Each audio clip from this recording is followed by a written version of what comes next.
Hey everyone, it's Dave and Olive. Thanks for joining us here at Book Blather, where we talk a lot of horror, fantasy, sci-fi, but also mixed up with other kinds of fiction, nonfiction as well. Today we're doing an advanced review of Peel Back and See by Mike Thorn.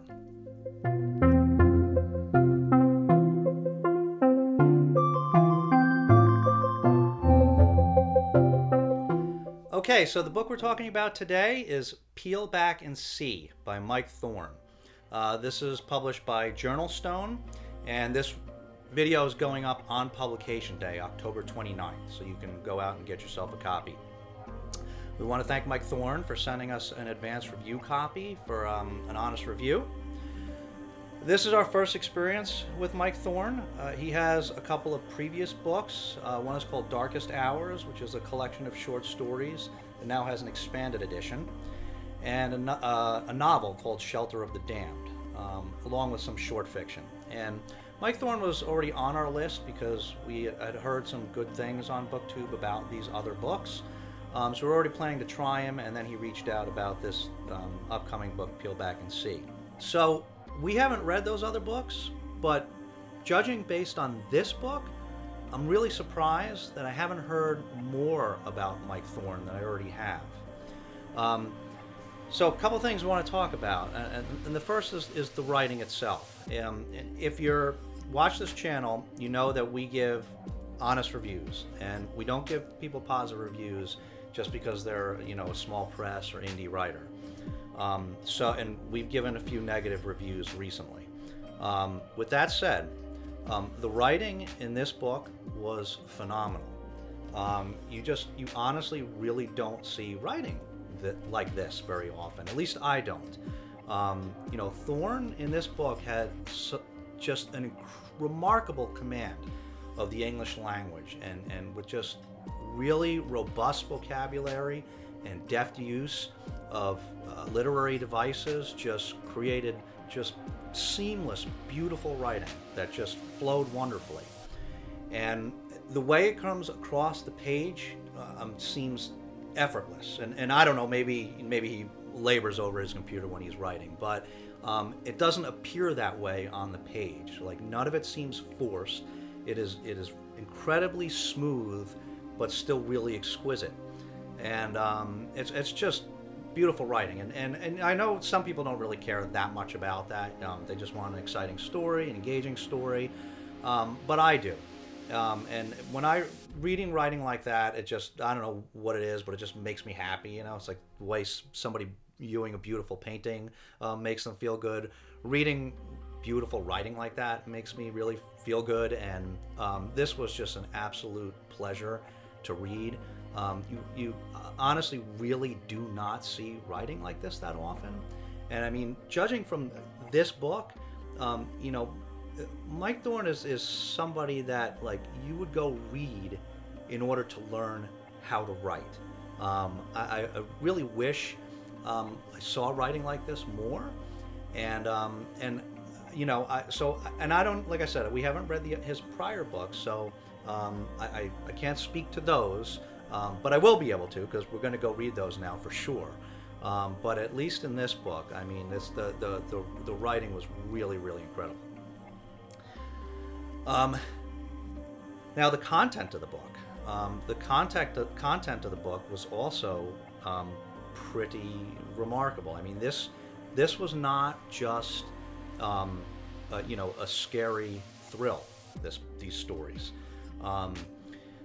This is pretty deep. The way I would characterize this probably is, and it's tough. It was a lot of different stories, so you don't want to pigeonhole it into any one area. But I think for the most part, it would be fair to characterize these stories as really kind of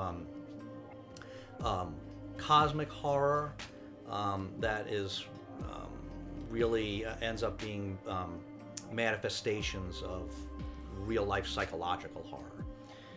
And they're not, again, the stories are not all like that. There's one story, like towards the end, let's say, that's called Entropy Major. And that story was, set in the future, and it was an intersection between science and religion, and to produce really a science fiction horror story. But I think most of the stories follow that sort of theme. They were just on the surface kind of a cosmic horror where some of the Lovecraftian entities that you see, I think, are representative of some of the real life horrors of mental illness and psychological trauma. There's a lot of exploration of things like depression and suicidal thoughts and obsession and addiction and loss, both in terms of broken relationships and death.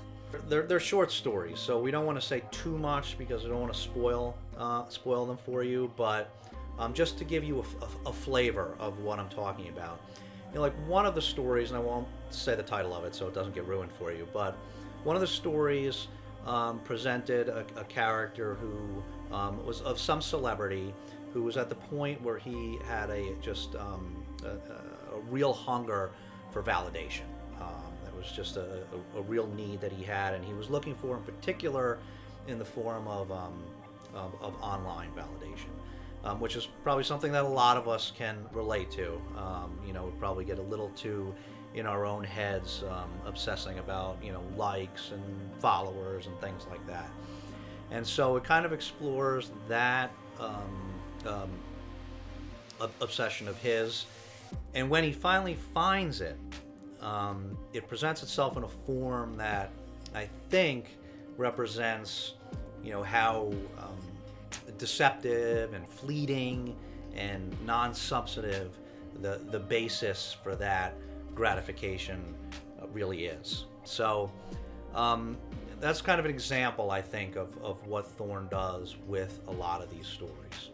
And I think there was also sort of this he titled it Peel Back and See. I'm not sure exactly why he did that. And as with all of this is just my own interpretation. But it obviously has the clear meaning of, peeling back the superficial veneer of life or situations and seeing the darkness that lies underneath.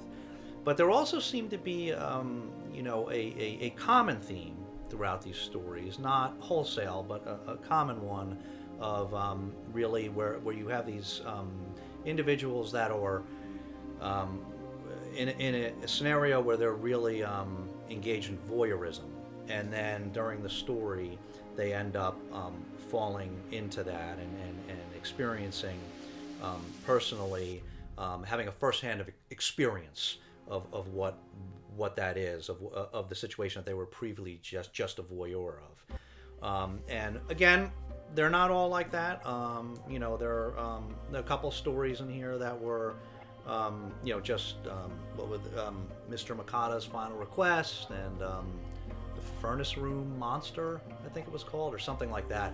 Where these stories, I think, they didn't really fit with that general theme. They were really kind of just more like kind of absurd, just fun stories that were a little funny and a little fun. But I think for the most part, they seem to have those themes. And again, they're not all on an individual basis. There's one called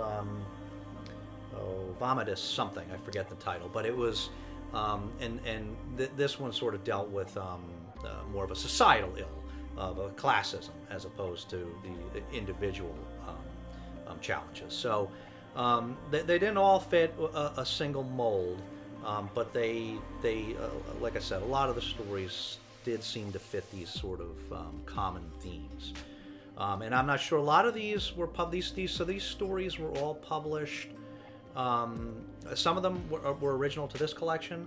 A lot of them were published previously in other publications, and all in the last couple of years. But I'm not sure if Thorn collated them specifically this way to have these common themes, or for most of them to have these common themes or not. But in any event, this was a phenomenal collection. Like I said, it was so good on multiple levels.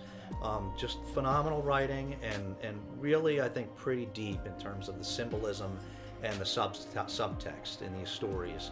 And it makes me happy to talk about a book like this because, you know, reading a work like this, I think, reminds you that there are young literary geniuses out there hidden in the rough that are just waiting to be discovered by the large publishers and the masses.